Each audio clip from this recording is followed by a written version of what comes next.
Tahun 2009 yang lalu, Ustadz Yusuf Mansur dengan tegas mengajak masyarakat untuk memusuhi presiden berikutnya, siapapun dia, kalau gemar menambah hutang. Kemudian kita mencatat Joko Widodo adalah presiden Indonesia dengan prestasi penambahan hutang yang paling spektakuler sepanjang sejarah Republik ini. Pertanyaannya, apakah Ustadz Yusuf Mansur berani mengajak orang untuk memusuhi Joko Widodo?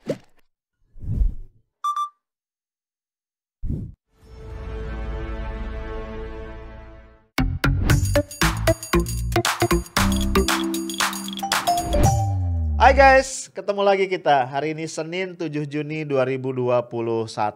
Ya, kembali nih awal minggu yang baru ya. Harusnya dengan semangat yang baru juga dong.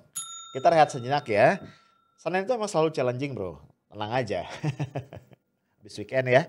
Biasanya mungkin kalau yang kerja di kantor ada aja nih PR-PR yang tertunda dari minggu lalu yang mendesak buat diberesin di hari Senin. Nah, gue pengen ajak lu ngobrol-ngobrol santai tentang politik kembali ya. Karena memang podcast gue mostly ngomongin tentang politik. Politik itu asik banget ya diomongin. Walaupun mungkin kita semua ini bukan pelaku langsung ya dari percaturan politik nasional ya. Ataupun politik lokal. Tapi kita juga tahu bahwa apapun yang diputuskan oleh para politisi di Senayan atau di Istana atau dimanapun, itu pasti langsung atau tidak langsung akan punya dampak ya, punya akibat terhadap kehidupan kita. So, gua selalu berpesan ya lu boleh aja nggak mau terjun ke politik praktis jadi politician, tapi seenggak-enggaknya jangan sampai jadi orang yang buta politik. Ya, kita harus tahu banget, kita harus setidaknya punya wawasan apa yang sedang terjadi sehingga kita kemudian bisa bersikap dengan lebih tepat. Oke? Nah, bro, salah satu fenomena ya atau fakta lah yang menarik dari perpolitikan kita ini apa ya, saut menyaut nih ya antara saling memuji ya, si A memuji si B ya atau juga saling mencela. Biasanya nih ya, kalau ada manuver-manuver yang dilakukan oleh lawan politik ya, entah benar apalagi salah gitu ya, maka seberangnya nih itu akan langsung nyamber. Kalau misalnya langkah yang baik, membangun apa, bikin apa gitu ya, pasti yang sebelahnya akan nyinyir. Sebaliknya kalau ada kesalahan tuh kayaknya udah diintai, diintai ya. Kemudian ya biasalah ya dibongkar dari berbagai sisi. Nah ini hal yang normal ya menurut gua, ini konsekuensi dari demokrasi. Cuma ya tadi ya, harusnya kan demokrasi itu dibuat sebagai sebuah platform yang fair, yang adil, di mana semua orang bisa bersuara dengan bebas. Menjadi runyam kalau kemudian ada pihak-pihak tertentu yang bisa mendompleng kepada kekuasaan sehingga memukul lawan ya lawan politik yang berseberangan dengan dirinya. Nah ini yang menjadi tidak fair ya. Jadi kalau persoalan jilat menjilat segala macam ya gue nggak mau ngomong masalah dosa atau enggak ya karena gue bukan ustadz bukan ulama. Menurut gua wajar aja ya, nggak usah dibikin pusing. Cuma kalau kemudian ada ya tadi ya menggunakan undang-undang ya, menggunakan tangan-tangan aparat hukum untuk memukul lawan, itu yang menurut gua udah nggak asik ya. Nah bro, ini ada satu tokoh ya, seorang ustadz yang menurut gua cukup fenomenal di jagat politik kita.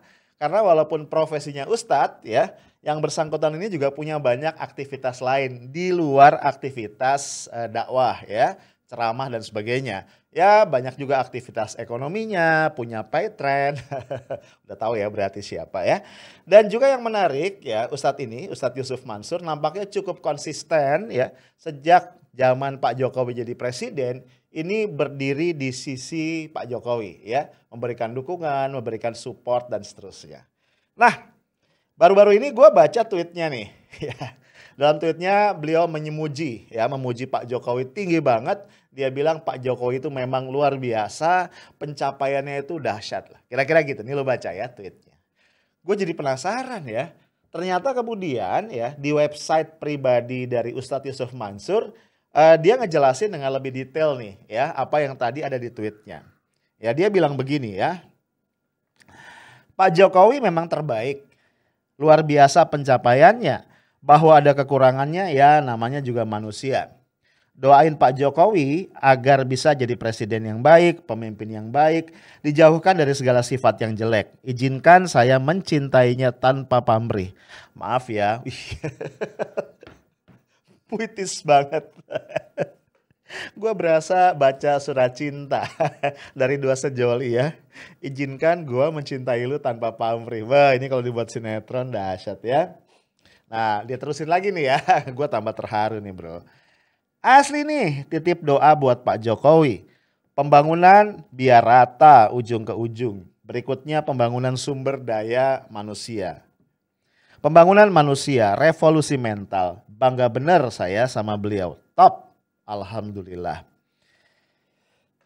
Saya mah nggak males-males dengar nama Pak Jokowi. Apa ada yang males ya?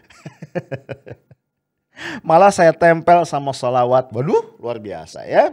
Fatihah dan doa-doa dengan memasukkan nama beliau dan Kiai Ma'ruf Amin. Plus semua pemimpin di pusat dan daerah. Doanya lama berarti ya. Semuanya kesebut. Sebaik-baiknya memang kita kirim doa. Karena doa bakal balik juga ke kita. Setuju. Nah bro, ini ada waktu gua baca ini ya. Gue baca bolak-balik gitu ya. Gue coba nebak-nebak ya. Apakah Ustadz Yusuf Mansur sedang benar-benar memuji Pak Jokowi, ya? Atau Ustadz Yusuf Mansur ini sedang menulis sebuah satire? Lu tahu kan ya namanya satire ya. Satire itu kita Kita ya gampangnya lah kita nyindir ya. Kita menyampaikan message ya dengan nada yang mungkin agak sinikal ya. Kita ingin menyampaikan pesan, menyampaikan kritik gitu. Nah, biasanya orang membuat satire itu dengan banyak alasan ya. Salah satunya adalah tanda kutip ya alasan keamanan. Nih kalau gua ngeritik keras nih, to the point, open nih ada resiko-resiko nih terhadap keamanan pribadi gua. Jadi akhirnya orang nulis atau orang bikin satire. Misalnya lo inget gak sih koran atau majalah Tempo ya? Majalah Tempo kalau gua nggak salah ya. Pokoknya Tempo lah ya, salah satu koran atau majalah itu pernah kesandung masalah ya, walaupun bisa berkelit juga. Ketika dia di satu covernya ya, itu ada gambar Pak Jokowi dengan bayangan Pinocchio. Emang kurang ajar ya. Ya kita tahu ya kan, walaupun gak ditulis di situ ya, tapi kan asosiasi orang tuh langsung ya. Ya orang semua tahu lah ya, ini kan Pinocchio itu kan satu cerita rakyat ya, yang long lasting, bener gak sih? Satu hikayat yang long lasting. Ya walaupun detailnya kita lupa ya, atau bisa juga ada variasi dari generasi ke generasi, tapi kita tahu ya Pinocchio itu siapa. Sosok yang suka berbohong ya kan. Ya ini kan boneka kayu yang pengen jadi anak laki-laki beneran kan gitu ya. Terus Ibu Peri ya itu ngasih challenge. Kalau kamu bisa nggak bohong gitu kan. Nanti akan dikabulkan tuh permintaannya. Tapi emang doyan bohong ya, susah ya namanya doyan ya. Akhirnya tiap dia bohong hidungnya tambah panjang gitu, itu ceritanya. Tempo ada aja lagi ya. Nanti memang bab kalau ngegambarin sesuatu secara satir lewat gambar itu Tempo yang jago ya. Nah kembali ke Ustadz Yusuf Mansur, waktu gua baca ini tuh gua bertanya-tanya ya, ini seriusan nih gitu ya, atau satire? Tapi kayaknya enggak deh, ini bukan satire deh ya. Kayak ini emang cinta yang tulus ikhlas luar biasa dari seorang Ustadz Yusuf Mansur kepada idolanya yang dia sangat kagumi yaitu Presiden Joko Widodo. Gue jadi inget ya bro, beberapa waktu yang lalu, mungkin juga lu masih inget ya, gue juga pernah bikin podcast tentang itu. Ketika ada heboh mengenai lampiran ketiga dari Perpres ya, Perpres apa Kepres? Perpres kalau gue nggak salah ya, Perpres nomor 10 tahun 2021 ya tentang peluang investasi. Dan di situ kan di lampiran ketiga itu ada penjelasan tentang peluang investasi di sektor industri miras ya, dari mulai industri besar, menengah, kecil sampai bahkan ke level kaki lima ya, walaupun cuma di beberapa provinsi ya, 4 provinsi waktu itu. Nah kemudian kan heboh nih masyarakat ya, lalu beredarlah video dari Pak Jokowi yang mencabut lampiran ketiga tadi. Ya walaupun gue sendiri secara pribadi waktu itu menyatakan agak aneh aja ya, karena kan lampiran Perpres itu kan bagian dari Perpres, maksudnya bisa dicabut lewat tayangan video. Harusnya dikeluarkan aturan yang baru. Nah mungkin lu masih ingat juga ketika itu Ustadz Yusuf Mansur meresponnya dahsyat banget. Jadi dia minta agar kita semua nih rakyat Indonesia ya sujud syukur. Sujud syukur dan kemudian berterima kasih kepada Pak Jokowi gitu ya atas pencabutan yang tadi itu ya. lampiran Perpres UU Miras tadi. Ya sontak ya masyarakat kemudian protes ya. Banyak yang kontra, banyak yang kritik termasuk gua ya. Karena buat gua agak nggak masuk akal. Kau yang buat, kau yang mencabut, kenapa aku yang suruh sujud syukur? Kira-kira begitu ya bro ya. Artinya kan ya itu jelas sebuah kesalahan yang fatal gitu ya, yang fatal. Ya harusnya ya sudah cabut ya presiden dong ya yang minta maaf sama kita. Ya kenapa jadi kita yang sujud syukur dan kemudian mengucapkan terima kasih. Ya menurut gua yang namanya terima kasih itu untuk sesuatu yang extraordinary ya. Kalau orang melakukan sesuatu yang di luar kewajibannya, nah itu kita mengucapkan terima kasih lah sama dia. Nah bro, tapi poin yang gua mau garis bawahi nampaknya memang ada semacam benang merah ya. Intinya dalam berbagai kesempatan ya, Ustadz Yusuf Mansur ini senantiasa berusaha untuk menunjukkan support dan dukungannya kepada Presiden Joko Widodo. Again ya, gue tidak dalam posisi bilang salah atau benar. Gue cuma mencoba menganalisis fakta dan itu hak lu semua ya. Lu mau mendukung siapapun ya, lu mau mendukung Pak Jokowi, lu mau menunjukkan dukungan lu sama Prabowo ya. Ada lo temen gue ya, jurnalis ya, gue nggak usah sebut namanya.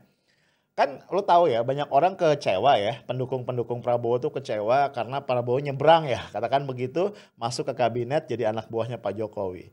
Sampai hari ini ya, ini unik nih ya, teman gua ini kritikus setianya Pak Jokowi. Jadi Pak Jokowi ngapain aja tuh dikritik. Tapi dia sangat bisa memahami kenapa Prabowo masuk ke kabinet. Waduh itu setiap gua kritik Prabowo, termasuk beberapa podcast gua yang mengkritik Pak Prabowo itu gua dihajar sama dia. Artinya itu hak-hak lu ya di negara demokrasi, di dunia demokrasi. Coba poin gua gini ya, tadi akhirnya mau nggak mau nih ya, karena kan kita lihat ya fakta-fakta ya. Akhirnya mau nggak mau orang kemudian menduga-duga ini maksudnya apa, ada tujuan tertentu atau tidak. Ya mau tidak mau namanya juga politik. Karena orang melihat fakta misalnya beberapa buzzer yang sangat-sangat aktif menunjukkan dukungan kepada pemerintah. Relawan-relawan ya yang sangat loyal dan sangat tanda kutip ya dicintai Pak Jokowi. Itu kemudian belakangan mendapatkan imbalan ya kan. Ya biasanya yang standar adalah kursi empuk sebagai komisaris di BUMN. Misalnya salah satunya. Karena kursi menteri udah penuh ya bro. Nah, jadi kan boleh kemudian orang menduga-duga ya, aduh ini abis ini Ustadz Yusuf Mansur dapat apa nih ya? Ya walaupun dia dengan tegas ya di website pribadinya mengatakan ya ini bukan jilat-menjilat karena dia terbiasa mengajarkan kemandirian, mengajarkan bersedekah dan segala macamnya. Ya, tapi artinya gue cuma pengen bilang sama lu semua, nggak usah kaget dan nggak usah marah-marah ya. Kalau misalnya besok-besok lu dengar Ustadz Yusuf Mansur misalnya menyusul kayak Haji Said Agil Siraj ya, dapat jabatan komisaris di mana gitu ya. Who knows ya, hal yang sangat wajar. Karena bagaimanapun kan presiden punya hak prerogatif. Betul ya, hak prerogatif. Gitu ya. Nah bro, tapi ya gue kan demen banget ya membuka-buka luka lama, bukan luka lama ya, membuka-buka file-file lama, jejak-jejak digital. Emang jahat ya dunia digital ini kalau dipikir-pikir ya. Dia merekam apapun yang pernah kita ucapkan, sikap, tindakan kita di masa lalu, itu semua direkam dengan sangat baik dan setiap saat bisa dimunculkan ke permukaan sesuai dengan kebutuhan. Enggak, gue gak punya niat jahat ya. Gue cuman mengungkapkan fakta dan gue persilahkan lu semua mengambil kesimpulan sendiri ya. Udah pada gede kan ya. Gini, tadi kan Ustadz Yusuf Mansur bilang prestasi atau capaian Pak Jokowi luar biasa. To be honest ya sebagai orang yang katakan paling kan 6 bulan atau 8 bulan terakhir getol ya. Mengamati sepak terjang pemerintah. To be honest gue suka bingung ya. Kalau gue harus menjawab ya kalau harus ditanya ya. Harus menjawab apa sih yang merupakan achievement pemerintah di bawah kepemimpinan Pak Jokowi. Gue bukan gak mau muji Pak Jokowi ya. Kan beberapa ya mengkritik gue. Kenapa sih lu nyinyirin pemerintah mulu? Mujin apa? Jawaban gue simpel ya. Tolong kasih gue fakta yang valid, yang clear untuk gue puji. Itu aja sih ya. To be honest gue agak susah ya. Gue gak menemukan sesuatu ya, beberapa ada sih tapi terlalu ordinary ya, menurut gue terlalu biasa yang merupakan kewajiban standar. Gue kasih contoh gini ya, misalnya kalau ada PNS ya, dia kerja baik, PNS itu ASN ya, Enggak juga, karena ASN itu ada PNS, ada yang dikontrak ya. PNS is PNS. Ada PNS nih, atau misalnya pejabat publik, dia kerja baik, nggak korup misalnya gitu. Terus dapat penghargaan. Menurut gua nggak pantas ya. Karena apa? Karena itu biasa, itu kewajiban dia digaji buat bekerja baik, tidak korupsi kan gitu ya. Nah, tapi kalau dia misalnya melakukan hal yang extraordinary ya, yang di luar kewajiban dia tuh baru dia bisa dipuji. Nah, jadi gua nggak menemukan sesuatu ya. Kalaulah kita bilang prestasi ya, beberapa achievement yang extraordinary justru pada hal-hal yang gimana ya, utang misalnya ya.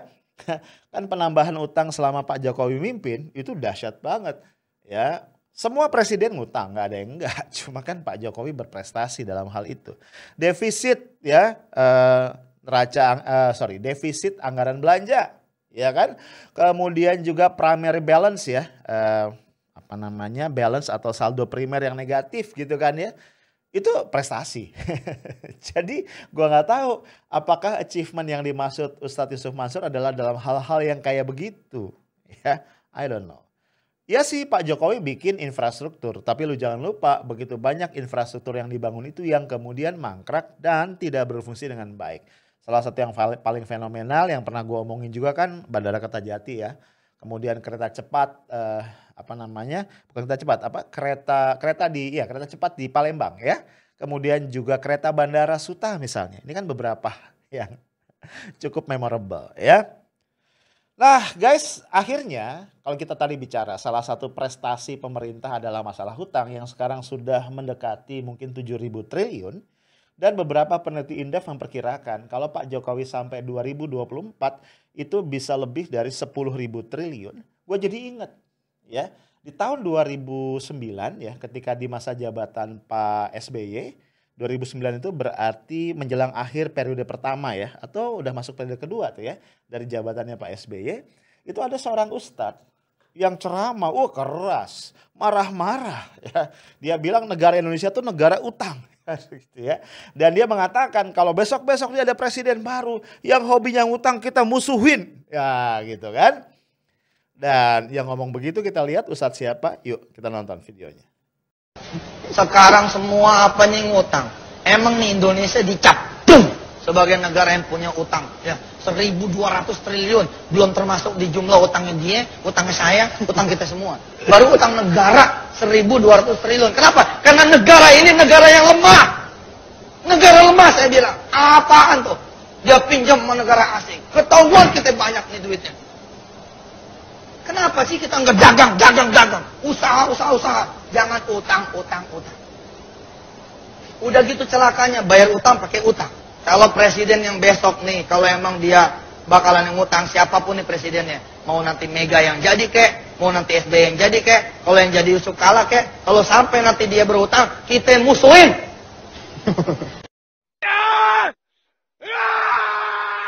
Jadi bro, yang ngomong begitu ternyata Ustadz Yusuf Mansur. Ya, tegas dia bilang kan ya, kalau besok-besok entah Megawati atau siapa, dia sebut berapa nama ya, Yusuf Kala atau siapa dia sebut berapa nama yang ngutang lagi gitu ya, kita musuhin. Nah ini ada presiden nih ya, utangnya banyak bener ya. Ya coba aja lo hitung ya, penambahan utang semasa Pak Jokowi itu paling dahsyat tadi udah gue bilang. Pertanyaan gue, apakah Ustadz Yusuf Mansur berani nih ngajak rakyat Indonesia musuhin Pak Jokowi gara-gara utangnya banyak bener? I don't know. Guys, poin gue adalah nampaknya di situ memang kalau kita bicara respect, trust dari publik, konsistensi menjadi penting ya. Jangan sampai kemudian rejim berganti, kemudian sikap kita kehilangan konsistensi. Boleh aja kita bukan siapa-siapa, kita bukan pejabat publik, kita bukan orang penting. Tapi yang namanya integritas harusnya kita letakkan di atas segala-galanya. Itu aja dari gua, stay tough, smart and professional. Assalamualaikum warahmatullahi wabarakatuh.